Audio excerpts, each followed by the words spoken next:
Level 1, the local nobody. You grow up in a small town. Your father is a lawyer. Your mother hosts fundraisers for the church. You're comfortable, but not wealthy. You watch the truly powerful people in town. The mayor who golfs with the factory owner. The judge who always rules in favor of the bank. You see how the game works. It's not about what you know. It's about who you know and what you can do for them. You learn early that people believe what they want to believe. You learn that a firm handshake and steady eye contact can make someone trust you more than facts ever could. You run for student body president in high school. You don't care about the student body. You care about winning. You shake every hand. You remember every name. You promise things you know you can't deliver, but you say them with such conviction that people believe you. You win by a landslide. That night, you look in the mirror and you see it for the first time. The gift. You can make people see whatever you want them to see. That's power, and you want more. Level 2, the City Councilman. You go to law school, not because you love the law, but because lawyers become politicians. You graduate middle of your class, but you network like your life depends on it. You remember every professor's birthday. You attend every alumni event. You collect favors like baseball cards. At 28, you run for city council in a mid-sized district. You knock on 10,000 doors, you kiss babies, you attend every funeral and every wedding. You win by 200 votes. Now you're somebody. Your first year, a developer approaches you. He wants to build condos on protected wetlands. The environmental review would take years, unless someone on the council helps expedite the permits. He doesn't offer you cash. That would be crude. He offers you a consulting fee for your law firm. $50,000 a year for advice you never give. You expedite the permits, the condos get built, the wetlands disappear, your bank account grows. You learn the first rule of corruption: never take cash, take opportunities. Level 3, the State Legislator. You serve 2 terms on the council. You build a reputation as someone who gets things done. What people don't know is how you get them done. You run for State Legislature at 34. The campaign costs $500,000. You don't have $500,000, but you know people who do. A construction union wants favorable labor laws. A pharmaceutical company wants looser regulations. An energy company wants drilling permits. They all write checks to your campaign. They all expect something in return. You win. You move to the state capitol. You share an office with 3 other freshman legislators. You're a nobody again, but you learn fast. You learn that the real deals happen in steakhouses, not chambers. You learn that every bill has a price. You learn that the party leadership controls everything, and they only promote people who play ball. You play ball. A senior legislator is running a scheme. Federal grants meant for rural hospitals are being funneled to a construction company he owns. He needs votes to keep the scheme alive. You give him your vote. In return, he puts you on the appropriations committee. Now you control where the money goes. Now you have real power. Level 4, the party insider. You've been in the legislature for 6 years. You've built a network. Lobbyists take you to dinner 3 nights a week. You have a vacation home paid for by a grateful contractor. Your wife wears jewelry given to her by the wife of a casino owner. None of this is on paper. None of it can be traced. You've learned the second rule of corruption. Build layers. Never touch the money directly. The party notices you. You raise more money than anyone in your district. You deliver votes when leadership needs them. They invite you to the inner circle. You attend retreats at private estates. You meet the real power brokers. Billionaires who never run for office, but who decide who does. They look at you and they see potential. They see someone hungry, someone controllable. They start grooming you for higher office. They introduce you to media consultants, pollsters, and image coaches. They're building a product. The product is you. Level 5, the Congressman. You run for Congress at 42. The party clears the field. No serious primary opponent. They spend $3 million on your campaign. You win by 15 points. You move to Washington. You rent a shabby apartment near the Capitol because it looks humble in photos. Your real home is a condo in Georgetown, paid for by a lobbying firm that employs your college roommate. In Congress, the corruption is industrial. Defense contractors, insurance companies, tech giants. They all want something. They all pay for access.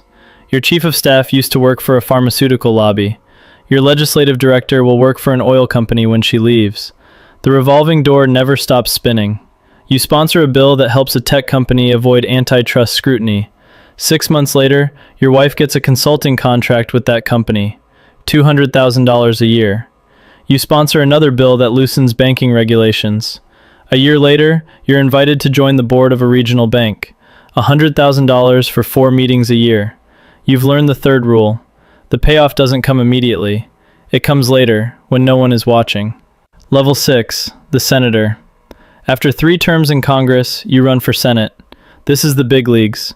This campaign costs $30 million. The money comes from everywhere. Super PACs funded by anonymous donors who never have to reveal their names. Bundlers who collect checks from hundreds of wealthy friends. Foreign money laundered through American subsidiaries of international corporations. Dark money that flows through a maze of nonprofits designed to hide its origin. You don't ask where it comes from. You don't want to know. You just smile and shake hands. You run ads attacking your opponent for corruption. The irony doesn't bother you. You win. Now you're one of 100. Now you have real power. You sit on the Armed Services Committee. Defense contractors treat you like royalty. They fly you to Paris for conferences. They give your nephew an internship. They donate to your wife's charity. In return, you vote for weapons systems the Pentagon doesn't want. Billion-dollar contracts for planes that don't fly and ships that don't float. Your state gets factories. Your donors get profits. Everyone wins except the taxpayers, but they're not paying attention. You also sit on the Intelligence Committee. You receive classified briefings. You know things about foreign governments that could move markets. Your brother-in-law makes some very well-timed stock trades. The SEC investigates but finds nothing. The evidence disappears. Read before they could look. Level 7, the presidential candidate. You've been in the Senate for 12 years. You're 62 years old. You've spent your entire adult life building to this moment. The party elders come to you. They've done the polling. They've run the focus groups. They think you can win. They offer you the full support of the machine, the donors, the operatives, the media connections. In return, they want assurances. They hand you a list of cabinet positions and judicial appointments. These names are non-negotiable. They represent decades of investments. You agree.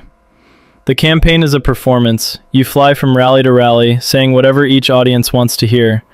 In the morning, you promise coal miners you'll save their jobs.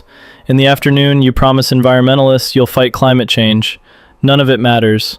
The real agenda was written years ago in boardrooms you've never seen. You debate your opponent on television. You lie with absolute confidence. Fact-checkers count 47 false statements. Your poll numbers don't move. People don't vote for truth. They vote for the lie that feels the best. Election night. The returns come in. It's close. Lawyers stand by in 6 states ready to challenge any result, but you don't need them. You win by 70,000 votes across 3 states. You did it. You're the president-elect. Level 8. The president. Inauguration Day. You place your hand on a Bible you've never read and swear an oath you've already broken 1,000 times. The crowd cheers. Millions of people watch on television. They see a leader. They see hope. They see change. They see whatever they want to see. You wave. You smile. You're the most powerful person on earth. You have nuclear codes. You command armies. You can reshape the world with a signature. But you know the truth. You're a puppet who fought his way to the top of the stage. The strings are still there. They're just harder to see. The donors expect their tax cuts. The defense contractors expect their wars. The party expects its judges. You deliver. You always deliver. You sign executive orders written by lobbyists. You appoint regulators who dismantle their own agencies. You pardon allies who kept their mouths shut. The system works perfectly for the people it was designed to serve. You govern for 4 years, maybe 8. You enrich your friends. You punish your enemies. You leave the country a little worse than you found it. And when it's over, you retire to a $20 million estate paid for with speaking fees from the corporations you served. You write a memoir full of lies. You open a presidential library that whitewashes your legacy. You sit on boards. You give speeches. You're treated as an elder statesman. No one will ever hold you accountable. The system protects its own. Somewhere, a young man is running for student body president. He's shaking hands. He's making promises he doesn't intend to keep. He's looking in the mirror and seeing the gift, that dangerous talent for making people believe. He doesn't know yet where it will take him, but you do. You were him once, And someday, he'll be you. The cycle never ends. It never even slows down.